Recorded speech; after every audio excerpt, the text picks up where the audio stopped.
Hey everybody, welcome back to the channel. You can see we're out in the field because once again, it is tournament day.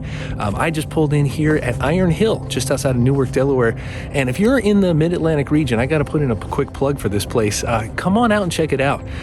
For those of us who live around here, this is about the closest course that you can see pop up from time to time on the Pro Tour.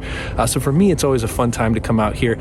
It's a great challenging course if you're an amateur like me, or if you play the amateur layouts, you know, the shorter tees, shorter baskets. It's a really challenging course, but it's manageable. If you want a grueling, punishing experience, they also have the pro layout, which really shows you why it's a pro layout. Well, you can also see I've got my gloves on because the tournament today, we're in the middle of December. The fun thing that they do out here, this is the last tournament they hold of the calendar year, and they call it Winter is Coming. So, you know, depending on your temperature tolerance, you know, maybe a little too cold for you or maybe just right. For me, it's not too bad. We're kind of sitting in the mid-30s for the tournament today. So I've got my thermals and my gloves, and I should be fine for today. I'm excited and nervous for this. Now, if you're a longtime viewer of the channel, you will have know that we've been to tournaments out here before, you know, summer warmer tournaments. But if you've seen some of those tournaments, this is a course where I don't know what it is about the course, but I can go through a 2-round C-tier tournament and get all the way into the second round, last couple of holes, and then I just have epic meltdowns. I don't know what it is, but the last time I was out here, I think I had like a string of 2 or 3 holes in a row that were like double, triple bogeys over and over. So I just lost a bunch of placements, and it was a decent letdown, you know, for a day like that. So what I'm going to try to do is I'm going to try to keep that mental focus, that physical focus as we go through the day. So if you're out there and if you have any tips for us, head down into the comments and let us know what you do. How do you recover from, you know, maybe a bad memory or a bad hole when you go back to that course, when you go back to a tournament at that same place and you step up on the tee? What are some tips and tricks you use? Well, I better go in, get checked in, pick up my player pack, and I'm going to start to get warmed up. I'm going to need to do some extra warming up because of the temperature today. But we'll get the first round in the books, and then I'll see you back around lunchtime for our normal pro tournament tip. And yeah, we'll check in to see how the first round goes. So, all right, everybody, I'll see you in a little bit.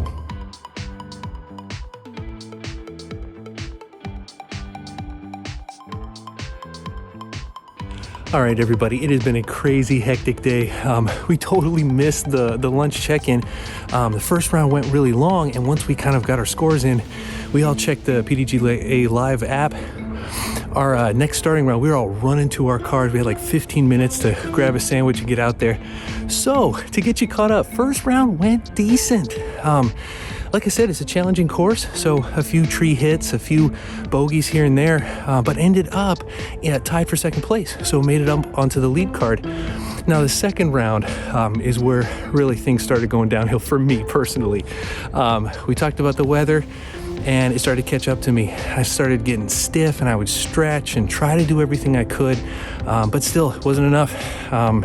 Start really seizing up, taking a lot of tree hits, a lot of bogeys, and wasn't able to recover with my birdies. So ended up dropping a few places. I'm in solo 5th for the tournament, so that's a really good outing for me. I'm still really happy about that. And as promised, here is the tip. The pro tip is, on these cold days, what you want to do is you want to get yourself one of these electric hand warmers. Now, this particular one, I'm not sponsored by anybody, but this happens to be an Okupa. And if you want to get this exact one, I have some Amazon affiliate links. I'll pop a link below the video. But what these do, they come in different sizes. There are 5,000 milliamp hours and 10,000 milliamp hours. This is a 10,000 one. And what that means is when you turn them on and you get the long press there, you can start to see, you can change the heat settings. And on the lowest setting, these things last for 15 hours. On the highest setting, they last for like 8 or 10 hours. And on these chilly days, you pop this in your pocket in between holes, or as you're walking up to the next tee.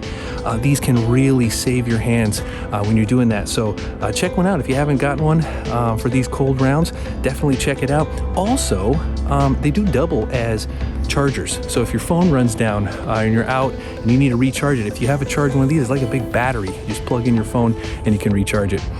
Well, hey everybody, thanks for going along on this. As you can see, in the middle of winter, we're starting to lose the light.